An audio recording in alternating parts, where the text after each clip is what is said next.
Mister ಚೈತನ್ಯ, after all ನೀನೊಬ್ಬ executive. Chief designer ಬಗ್ಗೆ ಕೆಟ್ಟದಾಗಿ ಮಾತಾಡ್ತೀಯ. ಅವ್ರಿಗೆ ಸ್ಪೆಷಲ್ ಸೀಟ್ ಅರೇಂಜ್ ಮಾಡೋದು ಬಿಟ್ಟು ಅವ್ರ ಸೀಟನ್ನು ಬೇರೆಯವ್ರಿಗೆ ಅಲಾಟ್ ಮಾಡ್ತೀಯ. ನೀನು ಮಾಡಿರೋ ತಪ್ಪಿಗೆ ಶಿಕ್ಷೆ ಖಂಡಿತ ಆಗತ್ತೆ. ಬೋರ್ಡ್ ಆಫ್ ಡೈರೆಕ್ಟರ್ ಹತ್ರ ಕಂಪ್ಲೇಂಟ್ ಮಾಡ್ತೀನಿ ಅಂತ ವಿರಾಜ್ ಅವನಿಗೆ ಬ್ಲ್ಯಾಕ್ ಮೇಲ್ ಮಾಡ್ದ.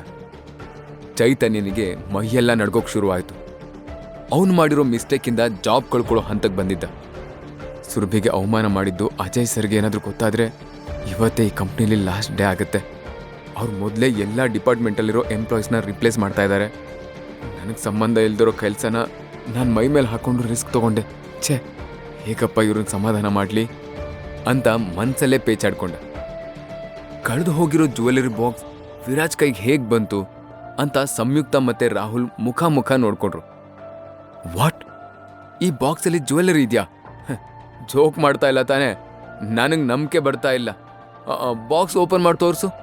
ಅದರಲ್ಲಿ ಜ್ಯುವೆಲರಿ ಇದ್ದರೆ ನಾನೇ VIP ಸೀಟ್ ಅಲಾಟ್ ಮಾಡಿಸ್ತೀನಿ ಅಂದು ಸಂಯುಕ್ತ. ವಿರಾಜ್ ಜೋರಾಗಿ ನಗ್ತಾ, ಮಿಸ್ ಸಂಯುಕ್ತ, ನೀವು ಈ ಕಂಪ್ನಿಗೆ ಡೆಪ್ಯೂಟಿ ಡಿಸೈನರ್ ಅಷ್ಟೇ. ನಿಮ್ಮ ಹತ್ರ ನಾನು ಇದನ್ನು ಪ್ರೂವ್ ಮಾಡೋ ನೆಸೆಸಿಟಿ ಇಲ್ಲ ಅಂದ. ಏಯ್, ನನ್ನ ಸ್ಟೇಟಸ್ ಬಗ್ಗೆ ಮಾತಾಡೋಕೆ ನೀನು ಯಾರೋ? ಮೊದಲು ನಿನ್ನ ಪ್ಲೇಸ್ ನೋಡ್ಕೊ. ನಾನು ರಾವ್ ಫ್ಯಾಮಿಲಿ ಕ್ವೀನ್. ಎಲ್ಲರೂ ನನ್ನ ಜೊತೆ ರೆಸ್ಪೆಕ್ಟ್ ಕೊಟ್ಟು ಮಾತಾಡ್ತಾರೆ, ಆದರೆ ನೀನು ಸೊಕ್ಕಿಂದ ಮಾತಾಡ್ತೀಯ. ಇದ್ರ ಪರಿಣಾಮ ಏನಾಗತ್ತೆ ಅಂತ ಗೊತ್ತಾ ನಿನಗೆ ಅಂತ ಜೋರಾಗಿ ಕೂಗಿದ್ಲು. ಅರೆ, ನಾನು ನಿಮ್ಮ ಪರ್ಸ್ನಲ್ ಲೈಫ್ ಬಗ್ಗೆ ಮಾತಾಡಿಲ್ಲ ಮೇಡಮ್. ನೀವು ನಮ್ಮ ಚೀಫ್ ಡಿಸೈನರ್ಗೆ ಚೀಫ್ ಡಿಸೈನರ್ ಅಂತ ಹೇಳಿದ ಹಾಗೆ ನಾನು ನಿಮ್ಮ ಪೊಸಿಷನ್ನ ನೆನಪು ಮಾಡಿದೆ ಅಷ್ಟೇ. ಮುಚ್ಚೋ ಬಾಯಿ. ಜಾಸ್ತಿ ಮಾತಾಡಿದ್ರೆ ಇಲ್ಲೇ ನಾಲ್ಗೆ ಕಟ್ ಮಾಡಿಬಿಡ್ತೀನಿ. ಈಗಲೇ ನನ್ನ ಹೆಂಡತಿ ಕಾಲಿಗೆ ಬಿದ್ದು ಸಾರಿ ಕೇಳು ಅಂತ ರಾಹುಲ್ ಕಮಾಂಡಿಂಗ್ ವಾಯ್ಸಲ್ಲಿ ಹೇಳ್ದ. ಆದರೆ ವಿರಾಜ್ ಕೇರೇ ಮಾಡದೆ ಚೈತನ್ಯನ ಕಡೆ ನೋಡಿ, ಮಿಸ್ಟರ್ ಚೈತನ್ಯ, ನೀವೇನಾದರೂ ಹೇಳೋದಿದ್ಯಾ ಅಂತ ಕೇಳಿದಾಗ ಚೈತನ್ಯ ಗಾಬರಿಯಿಂದ ಸಾರಿ ಸರ್, ಪ್ಲೀಸ್ ಕಮ್ ಅಂತ ಹೇಳ್ದ. ಆಗ ಸುರಭಿ ಸ್ಮೈಲ್ ಮಾಡ್ತಾ ವಿರಾಜ್ ತೋಳಲ್ಲಿ ತನ್ನ ಕೈ ಹಾಕ್ತಾ ಸಂಯುಕ್ತ ಕಡೆ ತಿರುಗಿ ಆಲ್ ದ ಬೆಸ್ಟ್ ಅಂತ ಹೇಳಿ ಒಂದು ಸ್ಟ್ರಾಂಗ್ ಲುಕ್ ಕೊಟ್ಟು ತನ್ನ ಗಂಡನ ಜೊತೆ ಮುಂದೆ ಹೆಜ್ಜೆ ಹಾಕಿದ್ಲು. VIP ಸೀಟಲ್ಲಿ ಕೂತಿರೋ ಸುರಭಿ ಪಕ್ಕದಲ್ಲಿರೋ ವಿರಾಜ್ ಹತ್ರ, ವೀರ್, ಯಾಕಷ್ಟು ಸಿಟ್ಟಲ್ಲಿ ಮಾತಾಡ್ತೀಯ? ನಿನ್ನ ಸಿಟ್ಟನ್ನ ಕಂಟ್ರೋಲ್ ಮಾಡು ಅಂತ ನಾನು ತುಂಬ ಸಲ ಹೇಳಿದ್ದೀನಿ, ಆದರೆ ನೀನು ನನ್ನ ಮಾತೇ ಕೇಳಲ್ಲ. ನೀನು ಆ ರಾಹುಲ್ ಎದುರು ಅಷ್ಟು ಹ್ಯಾರ್ಷಾಗಿ ಮಾತಾಡ್ತೀಯಲ್ಲ, ಅವನು ನಾರ್ಮಲ್ ವ್ಯಕ್ತಿ ಅನ್ಕೊಂಡಿದ್ಯಾ? ನೋ, ಮೆಹ್ತಾ ಗ್ರೂಪ್ ಅಂದರೆ ಎಷ್ಟು ಫೇಮಸ್ ಅಂತ ನಿನಗೂ ಗೊತ್ತು ತಾನೆ. ಅದು ಅಲ್ಲದೆ ರಾಹುಲ್ ರಾವ್ ಕಂಪ್ನಿಯ ವೈಸ್ ಚೇರ್ಮನ್. ನೀನು ಅವನನ್ನು ಇನ್ಸಲ್ಟ್ ಮಾಡಿದ್ರೆ ಫ್ಯೂಚರ್ಲಿ ದೊಡ್ಡ ಪ್ರಾಬ್ಲಮ್ ಆಗುತ್ತೆ ಅಂದು. ಇಟ್ಸ್ ಓಕೆ ಸುರ್ಭಿ, ಅವನ್ ಮ್ಯಾಟ್ರ್ ಬಿಡು ಅಂತ ವಿರಾಜ್ ನೆಗ್ಲೆಕ್ಟ್ ಮಾಡ್ದ. ಅದ್ ಸರಿ, ಈ ಬಾಕ್ಸಲ್ಲಿ ನಿಜವಾಗ್ಲೂ king of the world jewellery ಇದೆಯಾ ಅಥವಾ ಅವ್ರನ್ನ ಫೋಲ್ ಮಾಡೋಕೆ ಹಾಗೆ ಹೇಳ್ದ್ಯಾ ಅಂತ ಡೌಟಿಂದ ಕೇಳಿದ್ದು. ಅವನು ಸ್ಮೈಲ್ ಮಾಡ್ತಾ ತನ್ನ ಕೈಯಲ್ಲಿರೋ ಬಾಕ್ಸನ್ನ ಓಪನ್ ಮಾಡ್ದ. ಒಳಗಿರೋ ಕಿಂಗ್ ಆಫ್ ದ ವರ್ಲ್ಡ್ ಜ್ಯುವೆಲರಿನ ನೋಡ್ತಿದ್ದ ಹಾಗೆ ಸುರಭಿ ಕಣ್ಗಳು ಮಿನುಗಿದ್ವು. ಕಣ್ಣಲ್ಲಿ ಸಂತೋಷದ ಕಣ್ಣೀರು ತುಂಬಿಕೊಂಡು, ವೀರ್, ಇದು ನಿನಗೆ ಹೇಗೆ ಸಿಕ್ತು? ಲಕ್ ನಮ್ಮ ಕಡೆ ಇರೋವಾಗ ನಮ್ಮ ಕೈಗೆ ಸಿಗ್ಲೇಬೇಕಲ್ವಾ? ಅದೆಲ್ಲ ಆಮೇಲೆ ಹೇಳ್ತೀನಿ. ಈಗ ನಿನ್ನ ಫೋಕಸ್ ಎಲ್ಲ ಇದನ್ನ ಪ್ರೆಸೆಂಟ್ ಮಾಡೋ ಕಡೆ ಇರಬೇಕು. ಈ ಕ್ಷಣಕ್ಕೆ ಅದಷ್ಟೇ ಇಂಪಾರ್ಟೆಂಟ್ ಅಂತ ಹೇಳಿದಾಗ ಸುರಭಿ ಸ್ಮೈಲ್ ಮಾಡ್ತಾ ತಲೆ ಆಡಿಸಿದ್ಲು. ಸ್ವಲ್ಪ ಹೊತ್ತಾದ್ಮೇಲೆ ಎಕ್ಸಿಬಿಷನ್ ಶುರು ಆಯಿತು. ವಿರಾಜ್ ಡಯಾಸ್ ಹತ್ರ ನಿಂತಿರೋ ಪ್ರೋಗ್ರಾಮ್ ಹೋಸ್ಟ್ ಜಗತಿ ಹತ್ರ ಹೋಗಿ ಆ ಬಾಕ್ಸನ್ನು ಕೊಟ್ಟು ಮತ್ತೆ ಸುರಭಿ ಪಕ್ಕ ಬಂದು ಕೂತ್ಕೊಂಡ.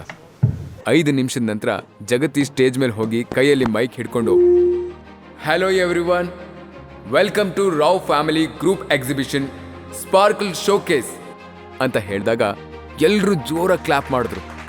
Please take a moment to admire these 2 marvellous and rich designs. ಎಲ್ಲರೂ ದಯವಿಟ್ಟು ಸ್ಕ್ರೀನ್ ಮೇಲೆ ನೋಡಿ ಅಂತ ಜಗತಿ ಹೇಳ್ತಿದ್ದ ಹಾಗೆ ಸ್ಕ್ರೀನ್ ಮೇಲೆ ಡಿಸೈನ್ಸ್ ಮತ್ತೆ ಜ್ಯುವೆಲರಿ ಎರಡು ಡಿಸ್ಪ್ಲೇ ಆಯಿತು. Everlasting light jewellery round shape pendant ಆಗಿತ್ತು.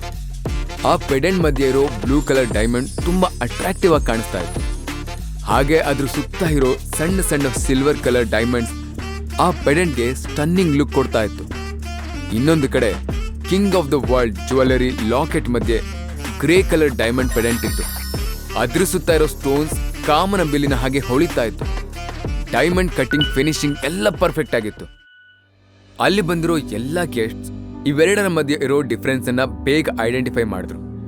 ಎವರ್ ಲಾಸ್ಟಿಂಗ್ ಜ್ಯುವೆಲರಿ ನೋಡೋಕೆ ಅಟ್ರಾಕ್ಟಿವ್ ಆಗಿದ್ರು ಕಿಂಗ್ ಆಫ್ ದ ವರ್ಲ್ಡ್ ಜ್ಯುವೆಲರಿಗೆ ಕಂಪೇರ್ ಮಾಡಿದ್ರೆ ಅದರ ಫಿನಿಶಿಂಗ್ ಅಷ್ಟೊಂದು ನೀಟಾಗಿರ್ಲಿಲ್ಲ. ಎಲ್ರೂ ಸುರಭಿ ಮಾಡಿರೋ ಜುವೆಲ್ಲರಿನ ಅಪ್ರಿಷಿಯೇಟ್ ಮಾಡ್ತಾ ಇರೋದು ನೋಡಿ ಸಂಯುಕ್ತಗೆ ಹೊಟ್ಟೆಲಿ ಬೆಂಕಿ ಹೊತ್ಕೊಂಡ್ ಹಾಗಾಯ್ತು. ತುಂಬಾ ವರ್ಷಗಳಿಂದ ಚೀಫ್ ಡಿಸೈನರ್ ಆಗಿರೋ ಸಂಯುಕ್ತಗೆ ಈ ಸತ್ಯನ ಡೈಜೆಸ್ಟ್ ಮಾಡ್ಕೊಳ್ಳೋಕೆ ಆಗ್ಲಿಲ್ಲ.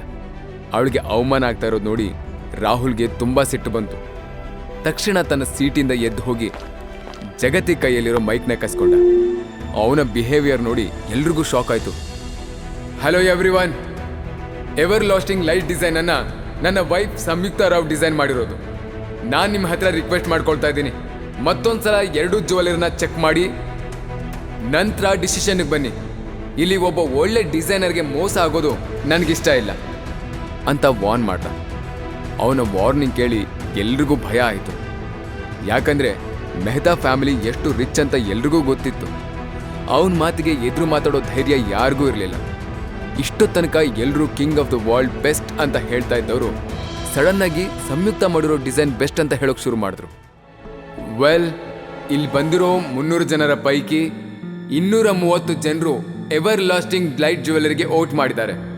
ಸೊ ಮಿಸ್ ಸಂಯುಕ್ತ ಮಾಡಿರೋ ಡಿಸೈನ್ಸ್ ಈ ಎಕ್ಸಿಬಿಷನ್ ಅಲ್ಲಿ ವಿನ್ ಆಗಿದೆ ಅಂತ ಹೇಳಿದ ಕೂಡಲೇ ಎಲ್ಲರೂ ಜೋರಾಗಿ ಕ್ಲಾಪ್ ಮಾಡಿದ್ರು. ಇದನ್ನ ಕೇಳಿದ್ದೆ ಸುರಭಿ ಕಣ್ಣಲ್ಲಿ ನೀರು ತುಂಬಿಕೊಂಡು, ನೋ, ಇವರೆಲ್ಲರೂ ಮೋಸ ಮಾಡ್ತಾ ಇದ್ದಾರೆ, ನಾನು ಗೆಲ್ಲಬಾರ್ದು ಅಂತ ಸಂಯುಕ್ತ ಈ ಮಟ್ಟಿಗೆ ಇಳಿತಾಳೆ ಅಂತ ನಾನು ಅನ್ಕೊಂಡಿರ್ಲಿಲ್ಲ. ಇಟ್ಸ್ ಓಕೆ ಸುರಭಿ, ಅವಳು ಮಾಡಿರೋ ಕೆಲಸಕ್ಕೆ ಅವಳು ಶಿಕ್ಷೆ ಅನುಭವಿಸ್ತಾಳೆ. ಈಗಿನ್ನೂ ವೋಟಿಂಗ್ ಮಾತ್ರ ಆಗಿರೋದು, ಇನ್ನೂ ಜ್ಯುವೆಲ್ಲರಿ ಮೇಲೆ ಬಿಡ್ಡಿಂಗ್ ಕೂಡ ಇದೆ. ನಮಗೆ ಇನ್ನೂ ಒಂದು ಅವಕಾಶ ಇದೆ. ನೀನು ಡಿಪ್ರೆಸ್ ಆಗ್ಬೇಡ.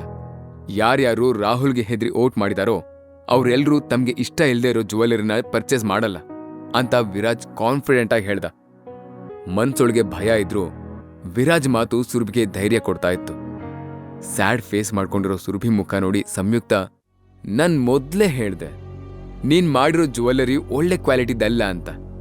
ಆಗ್ಲೇ ಜಾಗ ಖಾಲಿ ಮಾಡಿದ್ರೆ ಈ ರೀತಿ ಅವಮಾನ ಆಗೋದಾದ್ರೂ ತಪ್ತಾ ಇತ್ತು ಅಂತ ಕೊಂಕು ಮಾತಾಡಿದ್ಲು.